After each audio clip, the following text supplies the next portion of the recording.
사도행전 15장 36절로 41절 우리 한 절씩 교독하겠습니다. 수일 후에 바울이 바나바더로 말하되 우리가 주의 말씀을 전한 각성으로 다시 가서 형제들이 어떠한가 방문하자 하니 바나바는 마가라 하는 요한도 데리고 가고자 하나 바울은 밤빌리아에서 자기들을 떠나 한 가지로 일하러 가지 아니한 자를 데리고 가는 것이 옳지 않다 하여 서로 심히 다투어 피차 갈랐으니 바나바는 마가를 데리고 배 타고 구버로로 가고 바울은 실라를 택한 후에 형제들에게 주의 은혜 부탁함을 받고 떠나 수리아와 길리아기로 달아가며 교회들을 굳게 하니라. 아멘.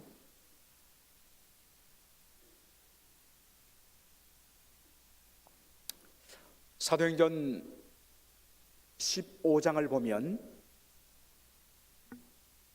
예루살렘으로부터 안디옥으로 내려온 몇몇 사람들이 안디옥 교회 성도들에게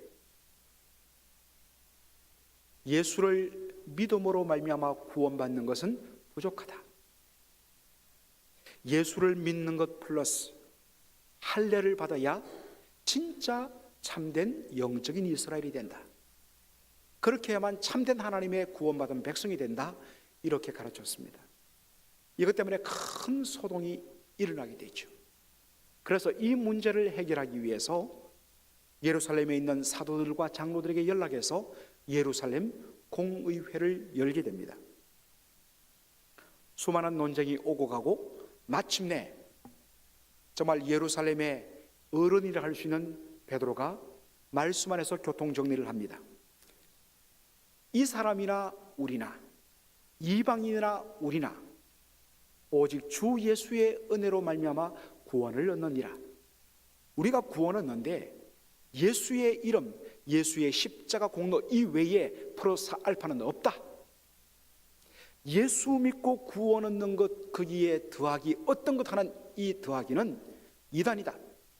분명하게 교통정리합니다. 어떠한 인간의 공로도 어떠한 행위도 우리가 구원 얻는데 더해 줄 수 없습니다. 오직 우리의 구원은 주 예수 그리스도의 은혜인 줄 여러분 믿으십니까? 아따, 왜 이렇게 소리가 적습니까? 뭐 또 더해야 됩니까? 우리가 구원 얻는 일에는 주 예수의 은혜밖에 없는 줄 믿습니다. 소리가 작해요. 그렇게 하면 안 됩니다. 그렇게 해서 우리가 어떻게 예수 믿으라 할 수 있겠습니까? 다만 부탁한다. 이방인 형제들에게 부탁을 합니다. 아직 유대인들이 오랜 관습으로 말미암아 우상의 제물 그리고 짐승들을 목매어서 그렇게 잡아서 핏째로 먹는 것, 이런 것들은 이스라엘 사람들 유대인들에게는 굉장히 부담되는 것이기 때문에 같이 신앙생활하는 유대인 형제들을 배려해서 그런 것들은 삼가해 주시기 바란다. 그렇게 결정을 했습니다. 그래서 이 편지가 안디옥 교회에 전해짐에 성도들이 얼마나 큰 위안을 얻은지 모릅니다. 그래서 행복하게 신앙생활하고 있었습니다. 그리고 나서 36절 한번 보겠습니다. 36절에 보니까 수일 후에, 여러분 수일 후라는 것은 무엇을 의미하겠습니까? 우리가 생각하기에는 정말 며칠 후 그렇게 생각하기 쉬운데 사실 이 수일 후, 여러 날 후란 이 표현은 그 당시에는 굉장히 오랜 기간을 의미하는 표현입니다. 그래서 최소한 6개월 이상 1년 가까이 되는 긴 시간을 표현할 때 쓰는 것이 수일 후입니다. 오랜 시간이 지나서 사도 바울이 바나바에게 이야기합니다. 우리가 1차 전도 여행 때 주의 말씀을 전한 각성으로 다시 가서 형제들이 그때 예수 믿은 믿음의 형제들이 어떻게 잘 예수 믿고 있는지 한번 우리가 다시 방문해 보자. 여러분, 주의 말씀을 전한 각성들이 어디입니까? 우리 지난 주일날 함께 살폈는데 바울이 몸이 아파갖고 갑자기 복음을 전할 수 없어서 이 몸 아픈 것을 치유하기 위해서 타우루스 산맥을 넘어서 간 곳이 어디입니까? 바로 오늘날의 터키 중앙 고원지대인 갈라디아 지방으로 갔죠. 비시디아 안디옥으로부터 시작해서 화면 한번 보여주세요. 비시디아 안디옥으로부터 시작해서 그 다음에 이고니온, 제가 방송으로 부탁을 했는데 이고니온, 그 다음에 더베, 루스드라, 그리고 다시 이제 몸이 회복되었기 때문에 내려와서 복음을 전하지 못했던 밤빌리아의 버가, 이것이 바울의 1차 선교 여행 지역이었습니다. 이때 복음을 전하고 그곳에 교회가 세워졌는데 믿음의 형제들이 어떻게 제대로 믿음 생활을 했는지 한번 우리가 살펴보자. 그렇게 해서 바울과 바나바가 떠나고자 한 것이 제2차 선교 여행이 되는 것입니다. 그런데 37절에 보면 바나바가 이렇게 요청을 합니다. 바나바는 마가라 하는 요한도 데리고 가자 하나. 마가 요한도 우리 이번에는 꼭 한번 데려가자. 그렇게 하는데 38절에 한번 보시기 바랍니다. 바울은 밤빌리아에서 자기를 떠나 한 가지로 일하러 가지 아니한 자, 그를 데리고 가는 것이 옳지 않다 하여서 안 된다, 그렇게 분명하게 리젝트합니다. 여러분들, 지난 주일날 우리가 이것들을 좀 살폈습니다.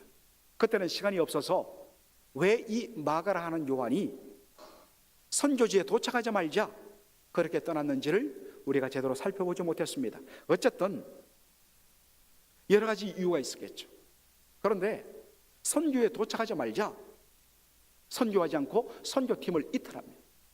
복음을 전하기도 전에 잔뜩 긴장했는데 갑자기 나 떠나겠다고 해버리고 가버리니까 선교지 팀원들의 분위기가 엉망이 돼버린 것입니다.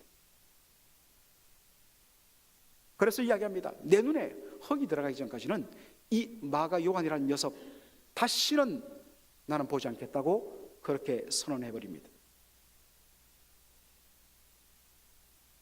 바울이 이렇게 표현해요. 우리가 버가에 갔을 때 우리를 떠나라고 이야기합니다. 여러분, 여기에 떠났다는 이 말이 헬러 원어로 보면 바로 우리를 버렸다라는 뜻입니다.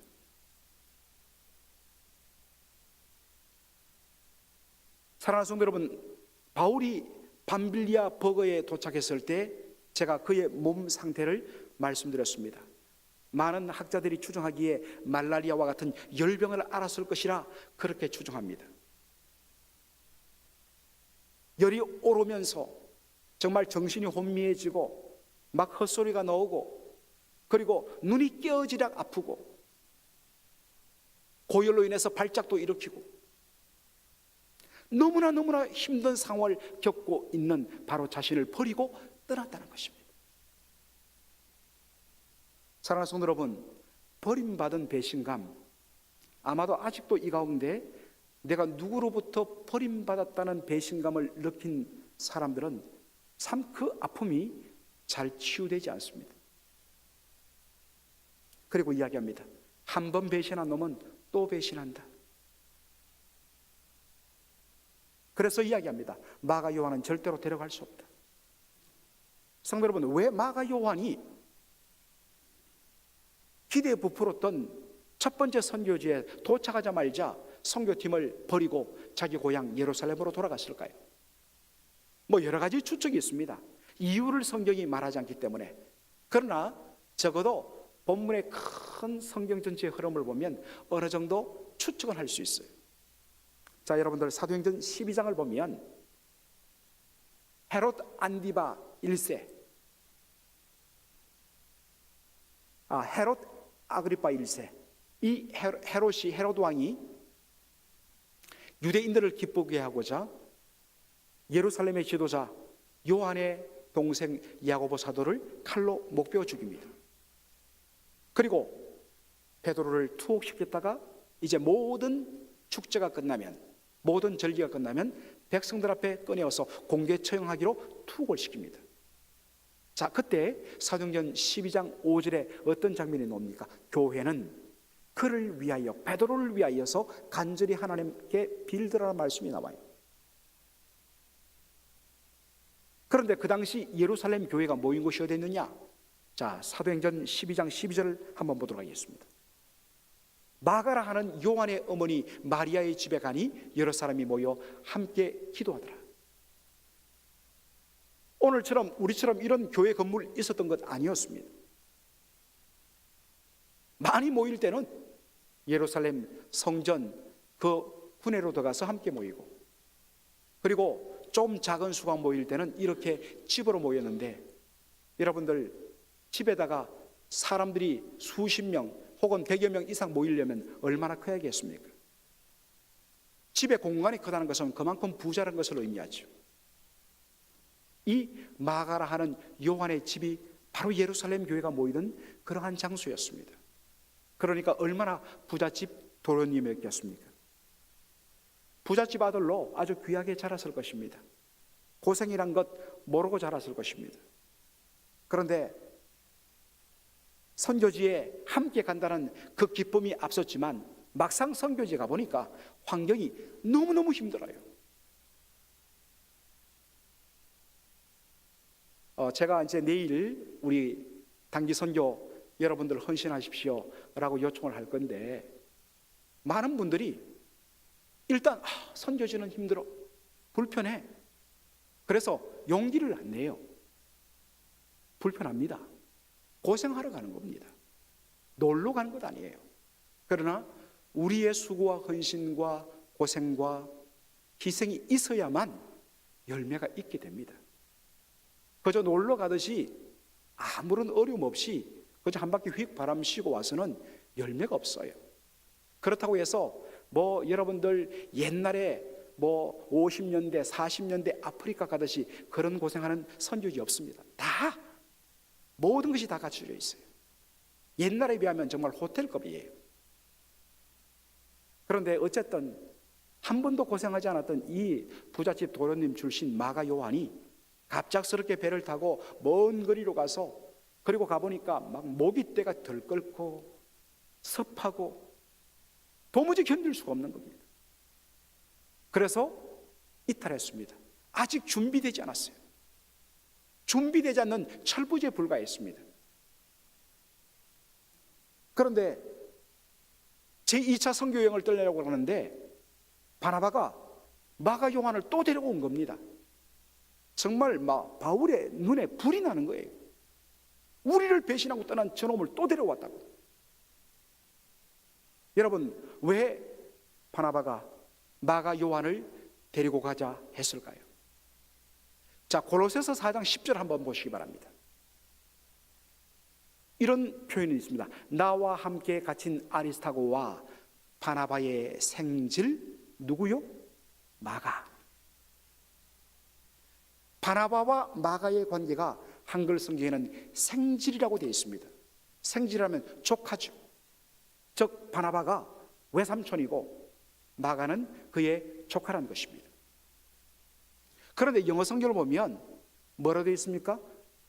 Cousin of Barnabas, 바나바의 사촌이라고 되어 있어요. 그러니까 어떤 사람들은 저 봐라, 영어 성경이 더 정확하지 않냐, 사촌인데 왜 생질 조카라고 잘못 번역했느냐, 이렇게 항의하는 분도 제가 만나봤습니다. 둘 다 옳아요. 둘 다 옳아요. 왜냐하면 이 말의 헬러 단어는 생질도 되고 조카도 되고 그리고 사촌도 되기 때문입니다. 하여튼 문제는 없습니다. 어쨌든 조카이든 사촌이든 친척이에요. 그래서 바나바가 그래도 팔이 안으로 굽는다고 자신의 조카 혹은 사촌인 바나바를 마가 요한을 데리고 가려고 했을 것이다. 여러분, 그렇게 생각하면 그것은 오해입니다. 바나바는 그런 사람 아닙니다. 보다 근본적인 이유는 바나바의 성품 때문에 그렇습니다. 자, 사도행전 11장 24절 한번 보시겠습니다. 안디옥 교회가 막 일어날 때에 바나바의 모습을 이렇게 그립니다. 바나바는 착한 사람이요 성령과 믿음이 충만한 자라. 바나바는 착한 사람이요 성령과 믿음이 충만한 자라. 여러분, 이 말씀이 어떤 문맥에서 나왔습니까? 안디옥 교회가 막 영적으로 성장하는데 자기가 와보니까 말씀을 가르치는 목회자가 너무 부족해요. 자기 혼자로서는 감당할 수 없어요. 그래서 어떡합니까? 저 길리기아 다소이에서 무명의 복음 전도자로 10여 년 묻혀 살고 있던 바울을 발굴해서 그를 가서 직접 청빙해서 안디옥 교회의 목회자로 세운 사람이 누구냐? 바나바입니다. 사실 바울은 다메섹으로 가다가 부활하신 예수님 만나고 회심하고 예수를 영접하고 복음을 전했지만 모두 다 바울을 볼 때마다 색안경을 끼고 봤습니다. 저것도 언제 배신할까? 저거 혹시 짜고 치는 그런 노름 아니야? 이중 간첩 아니야? 서로 이중 간첩이 아니고 진짜 회심했다 할지라도 내 저 사람 옛날 했던 짓 생각하기만 하면 정말 화가 치솟아. 어떤 저런 놈이 그래도 예수 믿었다고 저렇게 앞에 설치는데 꼴보기 싫다고. 수많은 사람들이 바울을 향해서 고개를 쥐었습니다. 왜? 그가 정말 돌을 들고 몽둥이를 들고 예루살렘 성도들을 잡아가두고 예루살렘 그 수만 명이 모이던 교회를 싹쓸이 해버린 정말 복음의 원수였기 때문입니다. 아무리 예수 믿고 바뀌었다지만 그 옛날을 생각하니까 견딜 수가 없는 겁니다. 모두 다 바울을 기피했습니다. 그럴 때 이 바울을 데리고 가서 사도들과 교제의 악수를 하게 하고 화해를 시킨 사람이 누구냐? 피스메이커이 누구냐? 바로 바나바였습니다.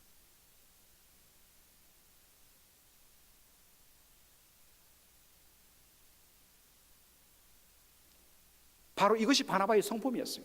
그러니까 내 조카이고 내 사촌이기 때문에 한 번 더 기회를 주자가 아니라, 비록 그가 옛날에는 철부지라서 실패했고 실수하고 그렇게 멋대로 떠났지만 그도 지금 많이 뉘우쳤다. 한 번 더 기회 줍시다.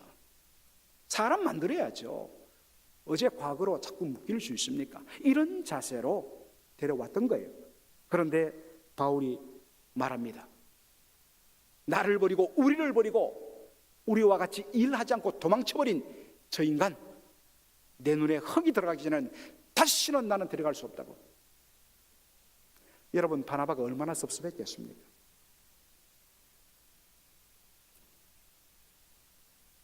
자기는 주님께 그토록 용서받고 주님께서 그를 만나주시고 모든 사람이 기피할 때 그렇게 교제를 악수를 하게 하고 목회자로 불러서 정말 이제는 초대교회를 대표하는 인물로 그렇게 만들었는데, 야, 어떻게 사람이 저럴 수 있을까? 섭섭함이 밀려왔습니다. 그러나 한편 바나바도 그 생각을 내려놓을 필요가 있습니다. 아무리 그것이 옳고 용서해주고 옳고 세워주는 것이 옳지라도 아직 분위기가 때가 아니면 그 때를 기다려야 돼. 둘 다 조금씩 문제가 있어요. 절대로 어느 한편이 옳지 않아요. 교회 안에서도 항상 우리의 문제가 그렇지 않습니까?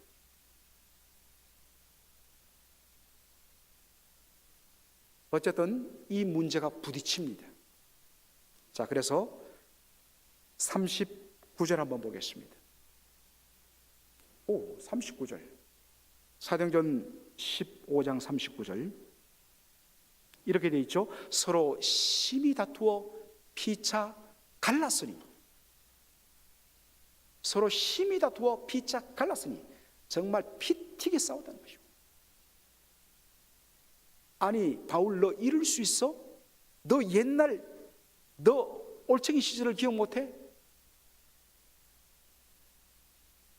야, 바나바, 너 팔이 안으로 굽는다고 너 사촌하고 그렇게 자꾸 데리고 갈 셈이야? 자기가 주장하는 이슈만 갖고 싸우면요, 해결 안 돼요. 우리의 모든 문제에 풀리지 않는 문제가 뭡니까? 항상 내 입장에서 상대방의 문제만 갖고 늘어지니까, 그리고 상대방의 생각, 그것도 그럴 수 있네, 들어보지 않고 이건 오라, 그리고 그건 받을 수 없어, 딱 선을 그어버리니까 절대로 해결 안 되는 거예요. 이게 오늘날은 문제가 아니라 정말 위대한 주의 종이었던 바울과 바나바에게도 일어난 일입니다. 여기에 피차 갈라스다는 말이 있죠. 피차 갈랐다, 아직 아니에요. 피차 갈랐었다는 이 말이 여러분 좀 안 좋은 의미인데요, 이혼했다는 뜻입니다. 이혼할 때 쓰는 단어가 갈랐었다는 이 표현의 원어의 의미입니다. 다시는 안 볼 사람처럼 완전히 갈랐었다는 것입니다. 그래서 마치 부부가 이혼했을 때 자식이 둘이면 하나는 엄마가 하나는 아빠가 데리고 서로 딱 등 돌리는 것처럼 바나바는 마가를 데리고, 그리고 바울은 실라를 데리고 딱 갈라서 버립니다. 여러분, 이것으로 모든 이야기가 끝났을까요? 오랜 시간이 지나요. 그로부터 한 20년 가까이 지납니다. 한 5년 가까이 지납니다. 15년은 채 안 되겠네요. 한 10여 년 정도 시간이 지납니다. 이제 바울도 나이가 60이 넘었습니다. 그리고 지금 그는 옥중에 갇혀 있습니다. 옥중에 갇혀서 골로새서를 쓰면서 골로새서 4장 10절에 그가 이렇게 이야기합니다. 나와 함께 갇힌 아리스타고와 바나바의 생질 혹은 사촌 마가와, 그러면서 이렇게 씁니다. 이 마가에 대하여는, 이 마가 요한에 대하여는 너희가 명을 받았으며 그가 너희에게 이르거든 그를 뭐하라? 영접하라. 마가가 골로새 교회 간다고? 야, 그럼 들어오거든 문 좀 박대하고 소금 뿌려라. 그렇게 하지 않았어요. 10여 년 시간이 지나고 바울의 나이가 60이 넘으면서 그의 마음이 넉넉해지고 우해졌습니다. 마가가 바나바의 생질, 마가가 너희에게 이러거든 그를 영접하라. 나를 맞이하듯이 그를 맞이하라. 자, 그리고 디모데후서 4장 11절, 사도 바울이 두 번째로 투옥이 되어서 이제 처형을 정말 한두 달 앞둔 시점에서 썼던 디모데후서에 이렇게 이야기합니다. 누가만 나와 함께 있느니라. 네가 올 때에 마가를 데리고 오라. 지금 디모데에게 부탁합니다. 네가 올 때에 마가를 데리고 오라. 저가 나의 일에 유익하니라. 자신의 목숨이 이제 얼마 남지 않았다는 것을 알았어요. 마지막으로 꼭 보고 싶은 사람이 누구냐? 마가였습니다. 마가 한번 봤으면 좋겠다. 바울이 시간이 지나면서 마음이 넉넉해졌습니다. 허물을 보아도 덮어주게 되었습니다. 부족한 모습을 보면 아직 몰라서 그렇지 뭐, 한 번 더 우리 기회 주자. 왜 그랬을까요? 시간이 지날수록 주님의 십자가 은혜에 더 깊어지면서, 시간이 지나면 지날수록 그 은혜를 생각하면 생각할수록 어떻게 나 같은 이런 죄인의 괴수가 예수님의 구원의 은혜를 받아 이 놀라운 은혜를 받았나? 그 은혜의 깊이에 더 들어갈수록 마음이 넓어지고 후회해주고 품어주고 허물을 덮어주는 마음이 더 커지게 된 것입니다. 마찬가지로 마가도 10여 년이 지나면서 하나님께서 그를 다루십니다. 오랜 연날을 통해서 더 이상 부잣집 도련님 모습이 아니라 주님의 일에 유익하다고 모든 사람의 평가를 받는 인물이 됩니다. 오직 자기만 알던 자기 밥그릇만 챙기던 그 이기적 마가에서 모든 사람들에게 유익한, 모든 사람들에게 귀한 도움이 되는 마가로 주께서 만들어 갔습니다. 그래서 많은 학자들에 의하면 우리가 복음서에 성경에 실린 순서로는 마태복음이 먼저 나오지만 사실 가장 먼저 쓰인 최초의 복음서는 마가복음이라고 그렇게 이야기합니다. 그리고 그 마가복음을 기초로 해서 마태복음과 누가복음이 쓰여졌다고 학자들은 말합니다. 바로 그 마가복음을 기록한 사람이 누구냐? 마가 요한이었습니다. 사랑하는 성도 여러분, 눈앞에 짧은 안목으로 보면 절대로 안 바뀔 것 같고 절대로 안 될 것 같지만 긴 시간의 안목으로 보면 하나님께서 그 속에 역사하십니다. 여러분, 너무 쉽게 단정하고 너무 쉽게 정지하지 마십시오. 종종 우리 그런 표현 쓰죠. 내 눈에 흙이 들어가기 전에는 죄송하지만 여러분 눈에 스스로 흙을 좀 집어넣으세요. 흙 넣고 받아주세요. 절대 안 된다, 절대로 용서 못한다. 여러분, 우리는 인생은 절대란 단어를 쓸 수 없습니다. 절대는 오직 하나님께만 속한 단어예요. 그 자체가 여러분들 잘못된 겁니다.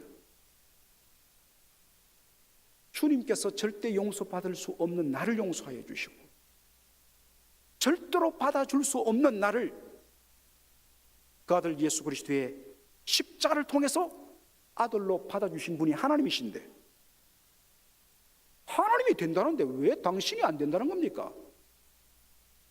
그게 복음의 대적자가 아닙니까? 그게 복음의 회방자가 아닙니까?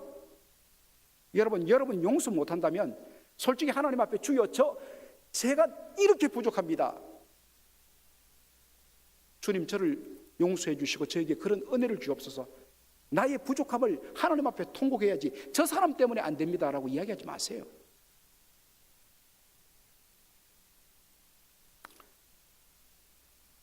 정말 제가 굉장히 존경하는 저의 스승이신데 은퇴하신 박영선 목사님이 그분도 은퇴하시면서 그렇게 이야기하시더라고요.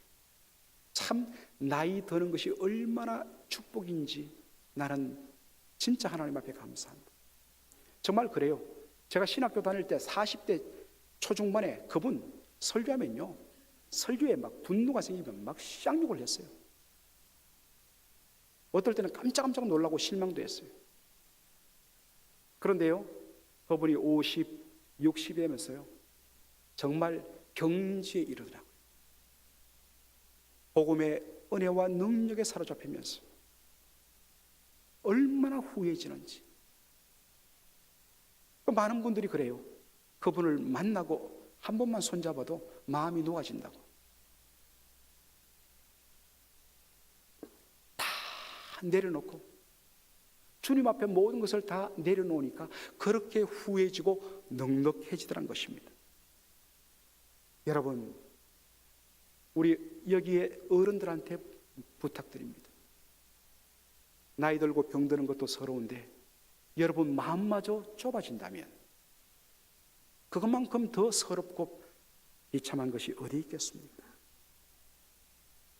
하나님께서 바울을 통해서 바울의 인생을 통해서 십자가의 은혜를 통해서 그를 계속 만들어 가심으로 말미암아 그의 인생 말년에 모든 것을 품어주고 절대로 안 된다 하는 그 마가 요한을 품어주고 사랑하는 그러한 사람으로 바뀌었습니다.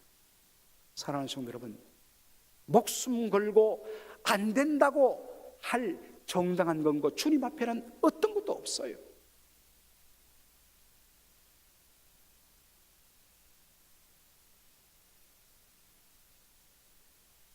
이제는 여러분들, 여러분 마음속에 이것만큼은 용서 못한다는 것, 이제는 주님의 십자가 앞에 나갈 때입니다.